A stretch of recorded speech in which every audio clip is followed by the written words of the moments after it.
Diriwayatkan dari seorang bijak bahwa ia pernah bertanya perihal ujian jiwa dalam kejujuran sehingga seorang hamba bisa tahu apakah jiwanya jujur atau tidak jujur. Lantas Al-Muhasibi berkata, jika seorang hamba mengetahui bahwa seseorang mendengkinya atau memusuhinya, maka ia dengan ilmunya, memperoleh pujian dan kehormatan di kalangan manusia serta amalnya akan menjadi tertutup dari pandangan orang-orang. Sehingga dia, dengan amalnya yang tulus mulanya, menjadi bersikap ria dan jatuh derajatnya di sisi manusia. Jika jiwanya menolak hal itu dan lebih suka beramal, itulah tanda kejujuran sehingga ia akan membalas orang-orang yang mencelanya serta menegakkan kehormatan orang yang membenci dan memusuhinya karena ia tahu kekeliruannya. Jika pada saat itu, detik-detik penyesalan belum muncul dan ia terus berlalu dengan kesukaannya terhadap amal, maka Allah memberi berkah kepada jiwanya. Demi Allah, dia dan kejujuran adalah sama. Dia memahami Allah dengan benar dan amalnya untuk sesuatu setelah kematian sangat tulus. Bagaimana mensyukuri nikmat? Jelaskan kepadaku tentang ucapan orang-orang bahwa mensyukuri nikmat berarti mengenalnya. Mensyukuri nikmat berarti mengenalnya sesuai dengan kadar keberadaannya dalam hati melalui cara mengagungkannya dan mengagungkan kebaikan pemberi nikmat atasnya. Ia tidak akan dapat menjadi pengagung nikmat sampai ia suka terhadapnya. Ia tidak akan menjadi orang yang suka terhadap nikmat sampai ia mengenal kebutuhannya terhadap nikmat itu. Ia tidak akan memikirkan kebutuhannya kepada nikmat kecuali dengan merenungi akibat berbagai persoalan, kecepatan dalam mencapainya, dan ketinggian kebutuhannya kepada apa yang disuguhkan kepadanya. Pada saat itu, nikmat dari pemberi nikmat Allah menjadi besar baginya serta ia semakin mengenal anugerah dan kebaikannya kepada dirinya. Lalu pada saat itu, ia ingin mendapat tambahan nikmat. Poin pentingnya adalah bahwa siapa saja yang diberi suatu rezeki yang dengannya ia mengharapkan kerelaan Tuhan dan keselamatan dari neraka, maka semakin besar rindu kalbunya kepada Sang Pemberi. Ia tidak akan menjadi orang yang mensyukuri seluruh nikmat dunia sampai ia mensyukuri nikmat akhirat. Ia tidak akan mensyukuri apa yang dicintainya sampai ia mensyukuri apa yang Allah cintai. Bukanlah orang yang pandai bersyukur kepada Allah jika tidak pandai bersyukur kepada manusia. Siapa mengetahui bahwa ia tidak memiliki dirinya sendiri kecuali sebagaimana ia memiliki sebelum lahir dan setelah mati, maka ia telah memosisikan diri pada derajat kelemahan dan fakir dalam segi tawaduk dan ketenangan. Siapa tidak menempatkan diri dalam posisi itu dan tidak mengetahui bahwa hal itu juga merupakan ilmu keyakinan, berarti ia telah menempuh jalan kaum yang bodoh dan dia layak mendapatkan hukuman. Malu kepada Allah. Jika engkau memikul sekantong kejahatan, maka engkau akan gemetar ketakutan ketika suatu kejahatan nampak bagi manusia. Lantas kapan akan hubunganmu dengan Allah menjadi baik? Tidak mungkin. Ingatlah kematian seperti budak buruk yang tidak malu terhadap tuannya dan tidak meninggalkan keburukan-keburukannya serta tidak pula mengetahui kebaikan sang tuan kepadanya kecuali pada saat penghitungan dan hukuman. Ingatlah kematian dan apa yang ada setelah kematian. Apa dugaanmu terhadap orang yang tidak suka dilihat orang lain karena melakukan apa yang dibenci dan tidak malu jika Allah melihatnya sedang melakukan apa yang dibenci olehnya? Betapa buruk dan ajaib orang yang melakukan hal seperti itu, meninggalkan, menyia-nyiakan kesempatan, dan melakukan pekerjaan yang dibenci Allah. Kemudian ia bertakarub kepada Allah dengan sesuatu yang tidak pernah diwajibkan dengan mengabaikan pekerjaan-pekerjaan nawafil seperti haji dan umrah, menyuruh dan melarang, menyeru manusia dengan asumsinya kepada Allah, menyuruh tetapi tidak pernah melakukan, melarang tetapi tidak pernah meninggalkan. Apakah engkau memandang orang seperti ini mengenal Allah? Atau percaya bahwa di sisi Allah ada balasan bagi kaum yang taat dan hukuman bagi kaum yang durhaka? Hakikat tawaduk. Terangkanlah kepadaku tentang perkataan seseorang bahwa kerendahan hati ialah jika engkau keluar dari rumahmu, maka setiap orang yang menyambutmu engkau anggap memiliki kelebihan atas dirimu. Jika ada orang yang mengaku memiliki suatu kelebihan dengan lisannya, padahal ia belum memenuhi syarat-syarat untuk menjadi orang yang rendah hati kecuali karena keterpaksaan. Apakah orang yang rendah hati seperti itu? Jika syarat-syarat itu merupakan hak-hak yang wajib, tetapi ia belum dapat menerimanya kecuali karena terpaksa, maka ia belum bisa dikatakan telah mencapai derajat kaum yang tawaduk. Jika hal-hal itu merupakan syarat-syarat yang bukan wajib yang tidak menyulitkan seorang hamba untuk tidak menerimanya dari siapapun dan ia cukup baik dalam menerima syarat yang wajib, maka ia telah menempuh jalan kaum yang rendah hati. Memperbaiki hubungan diri dengan Allah. Diriwayatkan dari sejumlah kaum bijak bahwa Al-Muhasibi pernah menulis surat kepada salah seorang saudaranya. Aku wasiatkan kepadamu, saudaraku, untuk memperbaiki apa yang ada di antara dirimu dengan Allah, mengedepankan cintanya atas hawa nafsumu, mengejar pekerjaan orang yang bermuamalah denganmu. Ketahuilah bahwa hari-harimu sedikit, sedangkan dirimu cuma satu. Jika hari-harimu berakhir, maka tiada jalan kembali bagimu dan tiada hari pengganti untukmu. Jika dirimu binasa, maka tiada lagi dirimu yang lain. Saudaraku, apakah engkau tahu apa yang dimaksud islah antara dirimu dan Allah?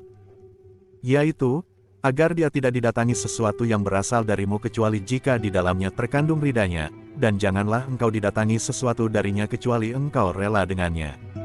Jika engkau tidak memiliki kemampuan untuk rida terhadap segala hukum dan perintah Allah yang engkau terima, maka jangan kehilangan kesabaran karena sesungguhnya Allah memiliki kerelaan terhadap keadaan hambanya selama hambanya rela dengan hukumnya.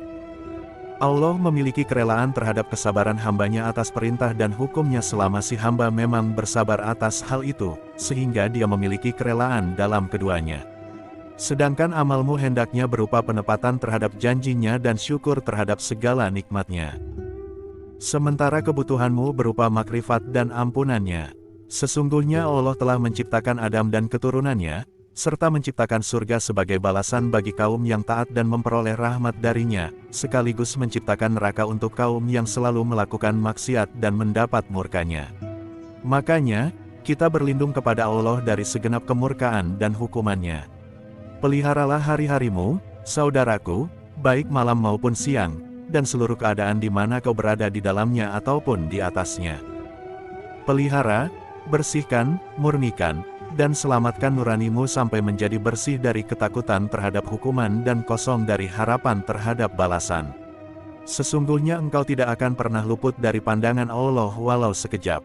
Ia senantiasa melihatmu dan menghitung amalmu walau seberat biji sallallahu alaihi wasallami dan zarah sekalipun agar engkau dibalas dengan hal itu pada hari kiamat.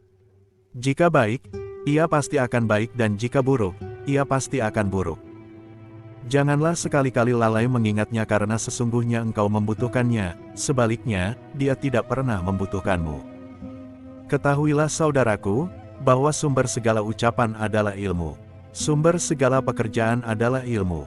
Sumber semua itu adalah taufik bersama dengan kemampuan menggunakan akal sehat dan banyak berpikir. Jika engkau mampu untuk tidak dengan sesuatu yang lebih tahu darimu tentang Allah, maka lakukanlah.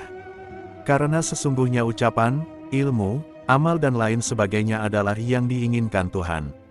Sesungguhnya manusia yang paling utama adalah yang paling dekat dengan Allah, sedangkan orang yang paling dekat dengannya adalah orang yang paling mengetahui di antara mereka. Nabi Muhammad SAW pernah bersabda, manusia itu berbeda karena pengetahuan, sementara Ibn Mas'ud pernah berkata, umur habis dengan 9/10 ilmu, maksudnya adalah ilmu tentang Allah. Ketahuilah saudaraku, manusia hanya dapat bersikap ikhlas dalam bekerja sesuai dengan kadar pengetahuan mereka terhadapnya. Mereka dapat bersikap tawaduk sesuai dengan kadar pengetahuan mereka. Mereka dapat mensyukuri nikmat Allah sesuai dengan kadar pengetahuan mereka. Mereka berharap dan takut kepada Allah sesuai dengan kadar pengetahuan mereka. Mereka dapat berbaik sangka berdasarkan kadar pengetahuan mereka. Mereka dapat bersabar untuk bertahan melakukan ketaatan, menghindari kemaksiatan, menyembunyikan ketaatan, dan menahan berbagai musibah yang diturunkan hukum-hukumnya sesuai dengan kadar pengetahuan mereka. Dan mereka mencintai apa yang dicintai Allah dan membenci apa yang dibenci Allah sesuai dengan kadar pengetahuan mereka. Siapa ketinggalan pengetahuan mengenai Allah, maka ia akan dimasuki kekurangan pada seluruh yang kami sebutkan sesuai dengan kadar pengetahuan yang luput darinya dan sesuai dengan kadar pengetahuan yang diberikan kepadanya. Demikian pula kebaikan dan kejahatan yang menjadi bagiannya.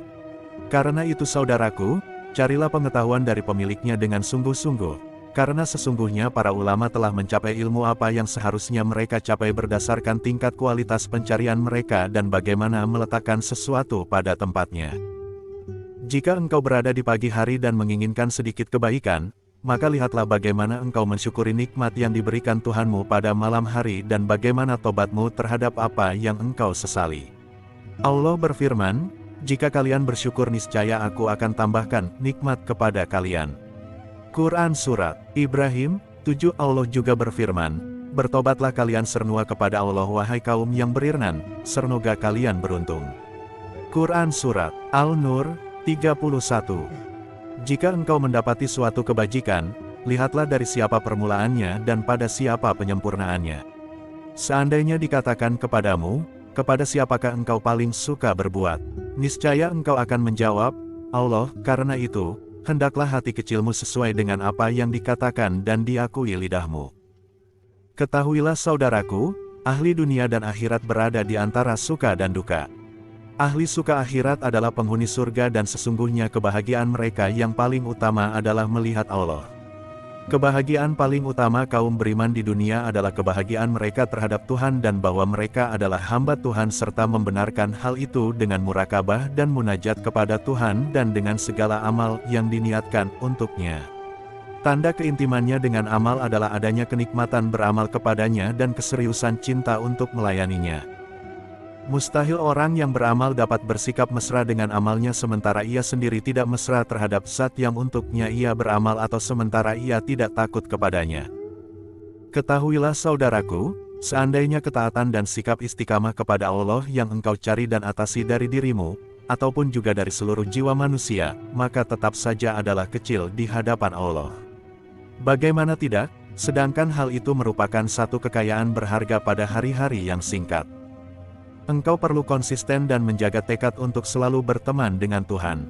Seandainya seluruh dunia milikmu, lalu engkau mencurahkannya sekaligus dirimu bersamanya sebagai tanda syukur terhadap suatu pengetahuan yang diberikan kepadamu, bahwa Dia adalah Tuhanmu, bahwa engkau adalah hambanya, bahwa Dia memerintahkanmu untuk berubudiah kepadanya, dan melarangmu untuk berubudiah kepada selainnya, niscaya semua itu merupakan sesuatu yang kecil dan hina di sisi nikmatnya atasmu dalam hal itu. Karena itu, jangan menyia-nyiakannya dengan kesibukan yang tidak engkau butuhkan karena sesungguhnya Allah tidak membutuhkan pengetahuanmu tentang kebaikannya kepadamu sebagaimana engkau tidak membutuhkan penyikapan buruk terhadap dirimu. Sesungguhnya manusia itu antara dosa dan nikmat, antara syukur dan istighfar. Segala puji bagi Allah atas ilmu dan nikmatnya kepada kita. Keutamaan Allah atas kita sungguhlah besar. Berharap dan takut. Berharap Raja, mendorongmu untuk taat, takut khawfmenghindarkanmu dari maksiat, dan murokobah membawamu kepada jalan kebenaran hakiki. Ibrahim Al-Nasadis Riwayat ABADZI 27 Hakikat Tawakal. Aku memuji Allah kepada kalian semua dengan pujian. Orang yang tidak pernah mengenal suatu kebaikan kecuali yang berasal darinya dan tidak mengenal sesembahan selainnya. Aku memohon kepadanya tawakal kaum yang mengabdi dengan jujur kepadanya. Sesungguhnya Allah menghususkan ahli wilayahnya dalam persaingan sehat dalam berdedikasi Gibtat al-Ingitak kepadanya, untuk mengenalkan nikmatnya yang banyak dan kebaikannya yang berkesinambungan kepada mereka, sehingga duka lara dunia sirna dari hati mereka dan kesibukan akhirat semakin membesar di dada mereka karena diisi dengan wibawa Tuhan mereka. Kemudian mereka membiasakan hati mereka dengan ketundukan ubudiyah dan melemparkan diri mereka di jalan tawakal kepada Allah. Ketahuilah saudaraku, engkau tak dapat dianggap bertawakal kepada Allah kecuali dengan memutus segala harapan kepada selain Allah. Bagaimana dirimu tidak dermawan jika memutus setiap hubungan dari hatimu dan hatimu berkonsentrasi penuh untuk menerima Allah dan kesejatian tawakal kepadanya. Allah mencukupi orang yang bertawakal kepadanya. Orang yang bertawakal dengan sejati adalah orang yang menganggap sebagian kecil dari pemberian Allah sebagai suatu pemberian yang besar menurut nilai dirinya yang kecil, karena pengetahuannya tentang keagungan nilai Allah. Ia merasa tenang dengan spirit keyakinan, yaitu kedudukan yang diirikan kaum yang rakus akan dunia. Siapa yang hatinya beranggapan bahwa tidak ada nikmat di langit dan bumi melainkan milik Allah, maka hatinya akan merasa tenang dari siksaan ambisi. Tidakkah engkau mendengar firman Allah, adakah pencipta selain Allah yang dapat memberikan rezeki kepada kalian dari langit dan bumi? Quran Surat Fatir 3. Dia juga berfirman, ingatlah, menciptakan dan memerintah hanyalah hak Allah. Maha suci Allah, Tuhan semesta alam, Quran Surat Al-A'raf 54. Jika engkau membiasakan hatimu dengan kepercayaan diri, maka sesungguhnya engkau sedang melihat kepada Allah, karena kekuasaan itu milik Allah tanpa keikutsertaan makhluknya. Dan ambisimu atas dunia akan semakin membesar sebanding dengan tindakanmu meninggalkan kepercayaan diri. Karena itu, tentanglah ambisimu atas dunia dengan kepuasan terhadap bagian rezekimu, karena sesungguhnya engkau akan segera memusuhi ambisimu atas dunia sebab ambisi itu tidak pernah memberi dan tidak pernah melarang. Orang yang bertawakal atas Allah tidak membutuhkan pemberi dan pelarang selain Allah. Sebab, ia membutuhkan Allah dan tidak membutuhkan orang lain. Hatinya merasa tenang dari keresahan-keresahan sehingga tidak ada bahaya makhluk yang dapat mengancam hatinya. Siapa percaya kepada selain Allah, ia tidak diperlukan. Orang yang bertawakal selayaknya bertakwa sehingga Allah memberinya jalan keluar dan rezeki yang tidak pernah disangka-sangka dan tidak pernah mengurangi seperti yang disangka. Allah berfirman, dan siapa bertawakal kepada Allah niscaya Allah akan mencukupkan keperluannya. Sesungguhnya Allah melaksanakan urusan yang dikehendakinya. Sesungguhnya Allah telah mengadakan ketentuan bagi segala sesuatu. Quran Surat Al-Talaq 3. Orang yang bertawakal selalu bertawakal kepada Allah pada seluruh kebutuhannya, entah itu persoalan yang duniawi ataupun ukhrawi, dan ia memutuskan harapan kepada selain Allah. Ia tidak pernah melihat dirinya sebagai tempat ikhtiar bagi dirinya sendiri, karena Allah cukup baginya. Siapa seperti itu berarti ia telah mencapai spirit keyakinan. Inilah derajat yang tidak ada derajat lain yang lebih tinggi darinya dalam hal ketenangan hati kepada Allah dan janjinya, karena ia telah menjadikan Allah sebagai pelindung yang mencukupinya dari seluruh makhluknya. Siapa menjadikan Allah sebagai pelindung yang mencukupinya, ia tidak akan mengalami kehilangan segala sesuatu, karena Allah telah menjamin dirinya dan Allah pemilik kesuksesan. Ketahuilah bahwa engkau dan seluruh makhluk terpaksa menuju Allah di tiap keadaan, gerak, dan diam. Sebab, Dia Maha Kaya. Siapa percaya kepada selain Allah, berarti ia telah merasa melihat sebuah kekuasaan yang lebih besar dari kekuasaan Allah. Siapa percaya kepada Allah, maka ia tidak membutuhkan kekuasaan lain, karena Allah cukup baginya.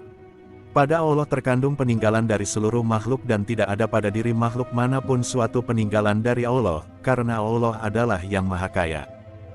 Jika engkau mengetahui bahwa Allah cukup bagi siapa yang bertawakal kepadanya, bagaimana engkau tidak meminta kecukupan dengan bertawakal kepada Allah? Bukankah engkau mengetahui bahwa Zat pemberi rezeki telah membagi-bagi penghidupan di antara makhluknya?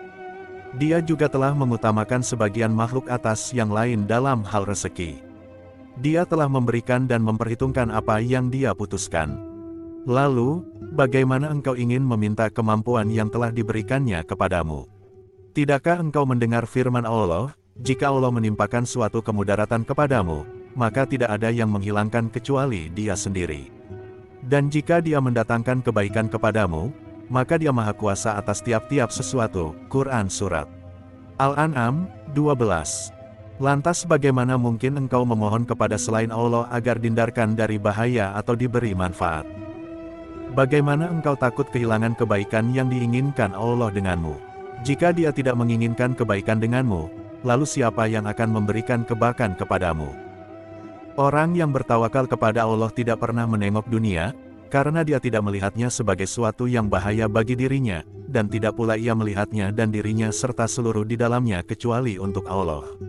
Sama saja baginya, apakah mengarungi laut, berjalan di darat bersikap intim atau bersikap galak, bekerja atau duduk. Karena Allah cukup bagi orang bertawakal kepadanya. Tidak engkau mendengar firman Allah, bukankah Allah cukup untuk melindungi hamba-hambanya? Dan mereka mempertakuti kamu dengan sembahan-sembahan yang selain Allah. Quran Surat Al-Zumar 36. Orang bertawakal kepada Allah cukup dengan ilmu tentang Allah, maka ia dapat menghindari kesibukan dengan yang lain, karena ia tahu bahwa yang memberinya manfaat adalah Allah satu-satunya. Dan juga, jika hatimu mantap kepada Allah, maka engkau tidak akan pernah takut kepada yang lain, karena Allah cukup bagi orang yang bertawakal kepadanya. Di antara tanda orang yang bertawakal adalah bahwa ia mengedepankan kejujuran yang membahayakannya atas kebohongan yang memberinya manfaat, karena orang yang bertawakal kepada Allah tidak tepat jika takut kepada yang lain. Begitu pula jika ia diperintah untuk melakukan kebajikan dan mencegah kemungkaran, maka ia tidak pernah takut kecuali kepada Allah, sebab harapannya terhadap Allah lebih besar dibanding ketakutannya terhadap ancaman makhluk. Itu karena orang yang bertawakal kepada Allah selalu mengeluarkan segala ketakutan, kekhawatiran dan kesedihan selain terhadap Allah sehingga ketakutan dan harapannya berhubungan dengan Allah. Ketahuilah bahwa pertolongan akan hadir ketika engkau mengeluarkan alam dari hati sehingga, pada saat itu, secara perlahan akan berubah menjadi jalan keagungan dan kebutuhan Allah, karena engkau mengetahui bahwa tidak ada pencegah, tidak ada pemberi, tidak ada penimbul bahaya dan pemberi manfaat kecuali Allah satu-satunya. Janganlah engkau membenci Allah dengan kebodohanmu sehingga engkau tunduk kepada ketakutan yang dimunculkan setan, kemudian ia menguasai dirimu pada saat itu. Tidakkah engkau mendengar firman Allah? Setan menjanjikan, menakuti-nakuti kalian dengan kemiskinan dan menyuruh kalian berbuat kejahatan kikir. Sedangkan Allah menjanjikan untuk kalian ampunan darinya dan karunia. Dan Allah maha luas karunia-Nya, lagi maha mengetahui. Quran Surat Al-Baqarah 268. Lantas, apa yang membahayakanmu dari ancaman setan bersama dengan adanya jaminan dari Allah yang maha pengasih? Ketahuilah bahwa engkau tidak akan pernah termasuk orang yang bertawakal kepada Allah sehingga engkau dapat menempuh jalan lurus berdasarkan ketenangan kepada Allah dan sehingga engkau menyembah Allah dalam keadaan rela, karena engkau tidak mengetahui yang lain. Jika engkau mencapai derajat ini maka keagungan Allah atas pekerjaan hatimu karena semua makhluk dibatasi oleh haknya atas mereka. Ketahuilah bahwa Allah mengkhususkan kaum yang bertawakal dengan derajat keselamatan dan menutup segala bentuk penyesalan dari diri mereka. Karena itu, mereka melihat kepada Allah sesuai dengan harapan mereka. Dia telah menutup hati mereka dari selainnya karena mengharapkan kebaikannya dan mereka tidak perlu mengingat yang lain. Ketahuilah bahwa engkau tak akan menjadi orang yang bertawakal sebelum engkau bersih dari setiap kekuasaan dirimu dan kekuasaan dunia, serta sebelum engkau tidak percaya kecuali kepada Allah dan engkau melihat perbekalan hidupmu cuma di tangan Allah.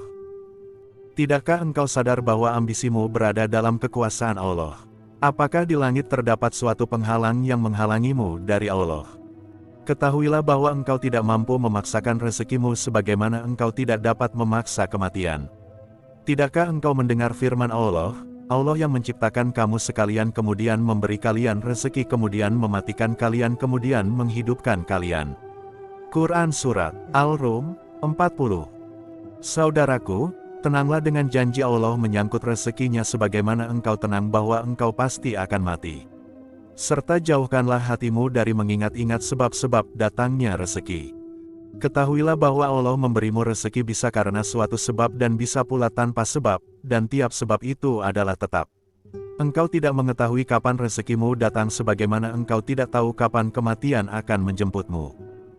Tidakkah engkau tahu bahwa Allah telah menjanjikanmu rezeki, dan rezekimu yang tidak kelihatan dengan gada, serta waktu yang di dalamnya rezeki itu pasti turun.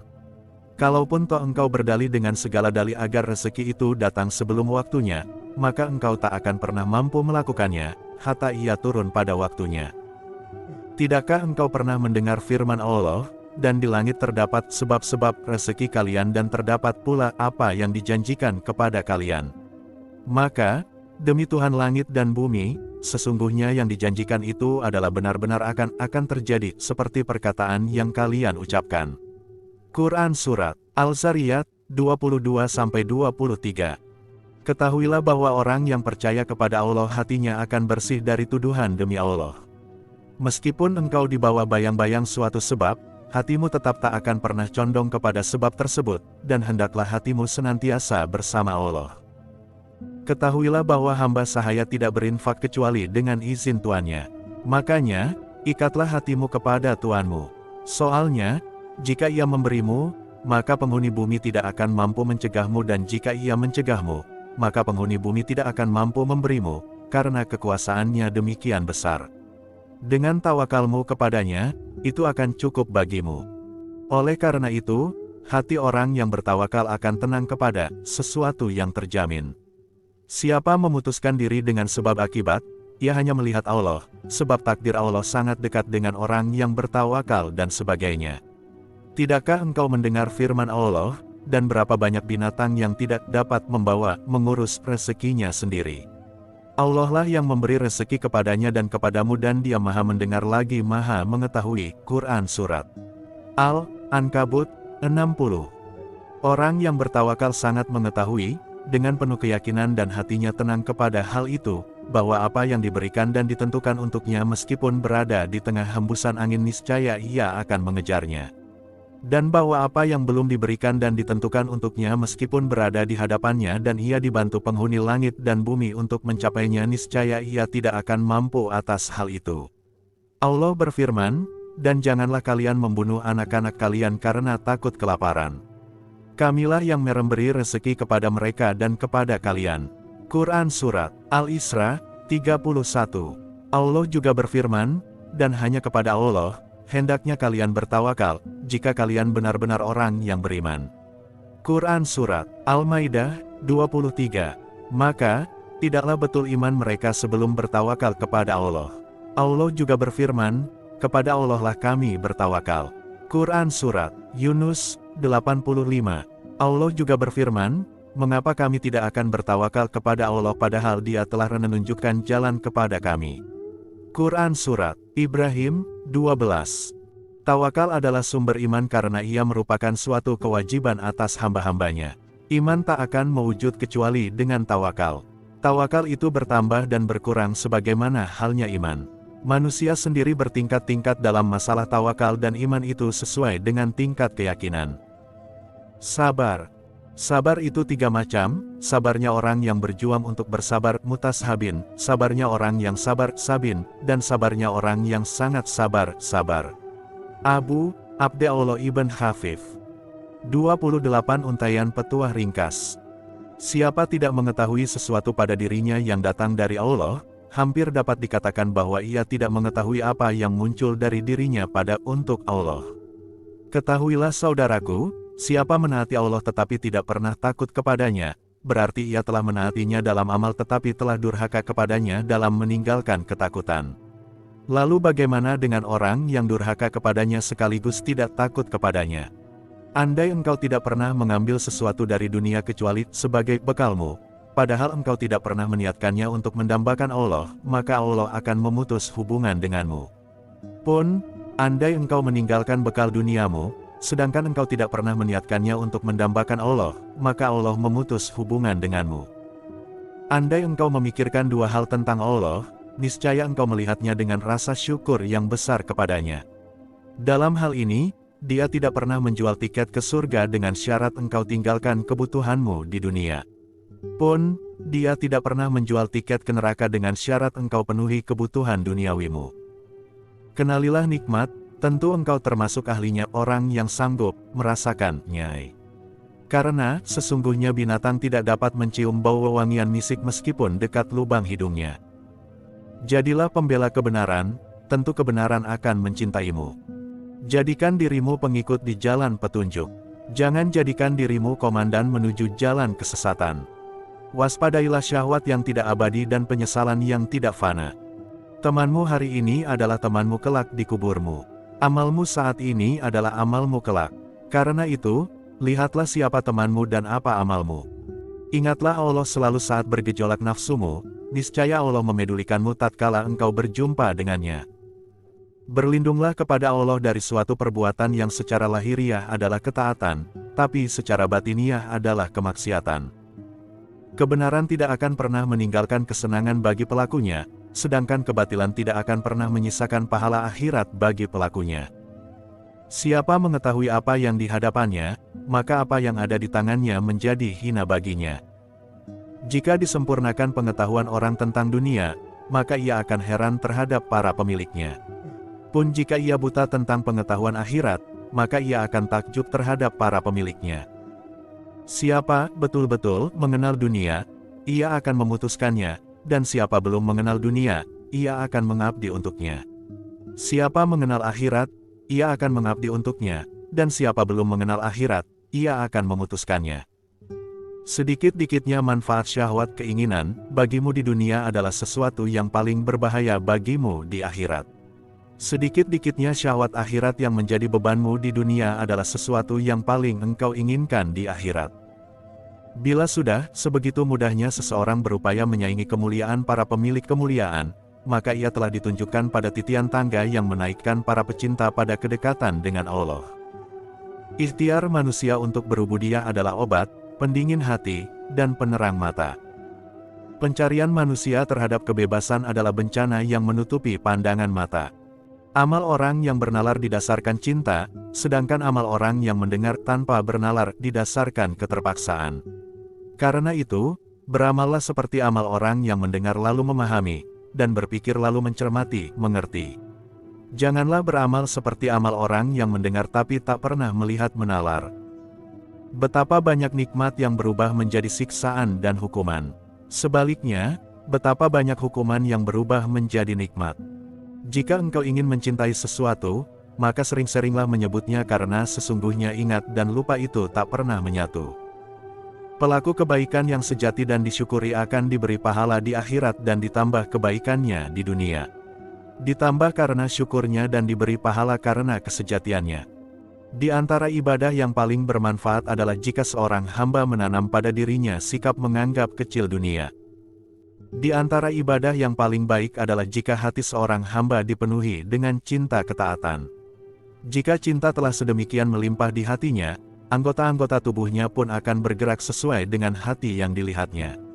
Sehingga, boleh jadi anggota-anggota tubuh beribadah sementara hatinya tengah menganggur. Lantas bagaimana cara hati beribadah, sedang anggota tubuh tidak mengikutinya? Bagaimana pula hati dapat menjalarkan ibadah kepada anggota tubuh?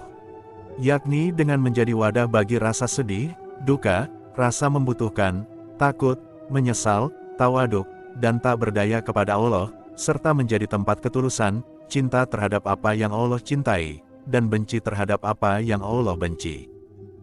Jika ia, melalui hatinya, berhubungan dengan Allah berdasar hal-hal tadi, maka anggota tubuhnya akan segera bertindak seperti yang dilihatnya atau dicernanya. Dari hati sehingga terpancarlah cahaya ketaatan. Hati akan demikian bila sesuatu yang bakal dibawanya pada hari kiamat telah merasuki titik-titik nodanya. Pada kesempatan lain, dia berkata, jika hatinya dipenuhi dengan pengetahuan mengenai nikmat Allah, kebahagiaannya dengan Allah, keintimannya dalam ibadah kepada Allah, kerinduannya terhadap cinta Allah, cintanya untuk bersyukur kepada Allah, dan harapannya terhadap ampunan Allah. Jika ia dari hatinya berhubungan dengan Allah berdasar hal-hal itu, maka ia akan terbawa pada ibadah anggota tubuh beserta hati sehingga ia menjadi seorang yang beramal yang terkandung dalam amalnya kehangatan, kebahagiaan, dan kenikmatan. Di antara ibadah yang paling mulia adalah bersikap takut kepada Allah dengan menjalankan apa yang Allah cintai. Jika engkau tak kuasa lagi dengan hal itu, maka bersikap takutlah kepada Allah dengan apa yang Allah benci sembari berusaha kembali kepada keadaanmu semula karena begitu antusias terhadapnya. Pada kondisi itu, tumpahkan saja kerinduan yang mendalam kepadanya. Pasalnya, jika Allah melihatmu dalam keadaan seperti itu, sedang rindu dan bersemangat, Dia akan memalingkan sesuatu yang telah merampasmu. Dalam masalah ini dan masalah sebelumnya, serta dalam seluruh amal, hendaklah orang yang beramal memikirkan apa yang ada di hati dan anggota tubuh. Lantas, hendaklah ia memulai dengan apa yang ada dalam hati baru kemudian yang ada di anggota tubuh. Sebab, hati ibarat batang dan anggota tubuh adalah rantingnya. Ranting tidak akan pernah tegak tanpa batangnya. Di antara akhlak yang paling baik adalah jika kerendahan hati menjadi perangai seorang hamba. Dan di antara tindakan yang paling baik adalah berbuat baik kepada orang yang berbuat jahat kepadamu. Bersungguh-sungguhlah dan jangan berputus asa.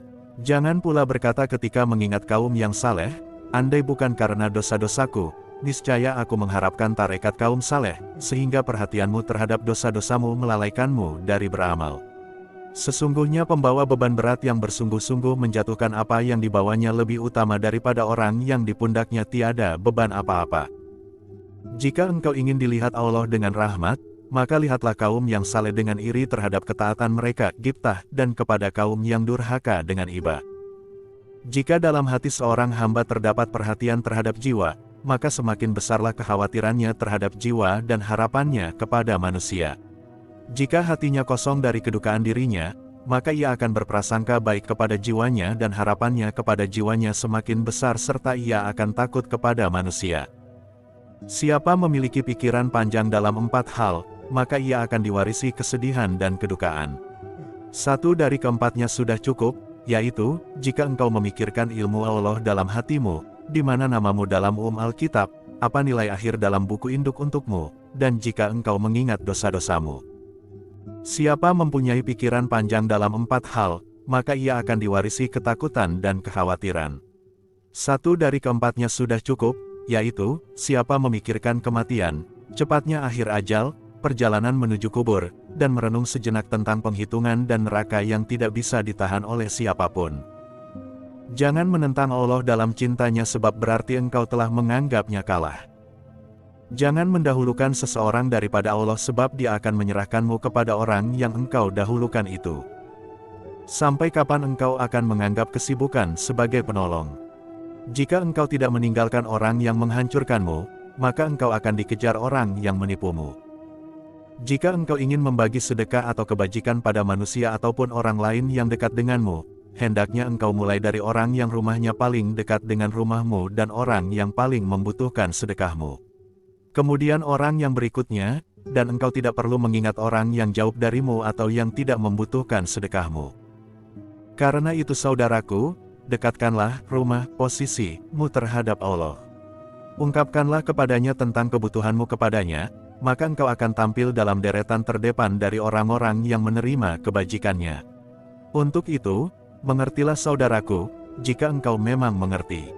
Seandainya engkau memiliki budak-budak yang sebagian mereka ingin engkau bebaskan, tidakkah engkau memulai dengan yang paling lurus jalan hidupnya dan yang paling tulus kepadamu serta yang paling banyak melayanimu? Sesungguhnya jika engkau belum meninggalkan apa yang dibenci Allah, maka engkau tak akan diingat olehnya sebagai orang yang mencintainya. Berilah Allah apa yang telah mencukupimu, niscaya Allah memberimu apa yang pasti terjadi. Siapa suka berdekat-dekat dengan Allah, hendaklah meninggalkan apa yang membuatnya jauh darinya. Jadikanlah penglihatanmu di hadapanmu, karena sesungguhnya zat yang ada di belakangmu telah membalasmu. Seandainya engkau melihat orang yang menjual bagian akhiratnya dengan bagian dunia orang lain, niscaya engkau heran kepadanya. Karena itu, juallah bagian dunia orang lain dengan bagian surgamu, sebab sesungguhnya yang tersisa darimu tak lain adalah rezeki orang lain. Jangan meminta pujian dari orang yang meninggal dunia karena engkau akan mendapat celaan dari orang yang belum meninggal. Tinggalkan ketakutan dunia, engkau akan mendapatkan keamanan akhirat, dan carilah keamanan akhirat dengan ketakutan dunia. Jika syahwat menunjukkan diri padamu, maka ingatlah akibatnya. Betapa banyak syahwat yang kenikmatannya hilang darimu dan yang tersisa hanyalah kerugiannya. Sesungguhnya orang yang merusak akhirat atas dirimu adalah orang yang tidak engkau butuhkan di dunia. Lalu, apa ketenangan yang engkau peroleh darinya? Seandainya engkau melihat seorang pria di antara jamaah dan setiap orang memberdayainya dengan berbagai cara, kemudian engkau belum pernah melihatnya tunduk dan menyerah, serta mengabdi kepada orang yang ia harapkan dapat memberi keselamatan, niscaya engkau membodohi pendapat dan pikirannya. Janganlah sekali-kali engkau seperti dirinya. Tidak pernah seseorang mendapatkan aroma yang lebih harum dari aroma akhlak yang baik. Sesungguhnya bagimu terdapat 3 perkara yang satu sama lain menyibukkanmu, yakni sikapmu terhadap Tuhanmu, introspeksi diri yang engkau lakukan, dan ingatanmu terhadap dosa-dosamu. Tolaklah tantangan-tantangan syahwat dengan kesedihan dan penyesalan atas dosa-dosa masa lalu yang kenikmatannya telah berakhir dan yang tersisa hanyalah penderitaannya padamu. Curahkan kesedihan ke dalam hatimu, sebagai suatu legitimasi atas janji Allah. Kondisikanlah hatimu dengan ketakutan sebagai wujud kehati-hatian terhadap janji Allah. Bersikaplah rendah hati kepadanya sebagai wujud rasa membutuhkanmu kepada kasih sayangnya dan wujud kekerdilanmu ketika mengingat keagungannya. Hilangkan sikap mencari muka dari manusia sebagai wujud pengutamaan cintanya. Pelihara rasa syukur untuknya atas segala kebaikannya kepadamu dengan cinta ibadah kepadanya. Pelihara rasa takut terhadapnya dengan membenci segala bentuk kemaksiatan. Pelihara nikmat makrifatnya dengan cintamu terhadap pengawasannya, dan pelihara rasa cinta terhadap pengawasannya dengan menjalin keintiman dengannya, tidak dengan makhluknya. Manusia itu memiliki derajat dan kedudukan. Siapa melihat dengan mata hatinya, maka ia akan melihat derajat dan kedudukannya pada jalan akhirat, sebagaimana ia melihat derajat dan kedudukan ahli dunia dengan mata kepala. Siapapun tidak berhak dengan kedudukan dunia dan akhirat karena makrifat hatinya dan tidak pula dengan zikir lidahnya, tetapi karena perbuatan ahlinya dan melaksanakan segala syaratnya, sebagaimana halnya, kaum miskin tidak mendapatkan manfaat dari pengetahuannya tentang enaknya orang kaya, apa yang dimiliki orang yang mendapat nikmat, berbagai jenis makanan, permadani dan pakaian. Demikian pula, pengetahuanmu tentang pekerjaan kaum saleh tidak akan bermanfaat bagimu jika engkau tidak mengerjakan perbuatan yang mereka lakukan, bahkan hal itu akan menjadi alasan yang memberatkan atasmu. Allah adalah tempat memohon taufik dengan rahmat-Nya. Dunia dan akhirat. Manusia yang baik adalah mereka yang tidak terpengaruh akhiratnya oleh dunianya, dan tidak pula meninggalkan dunianya sama sekali karena akhiratnya. Al-Muhasibi.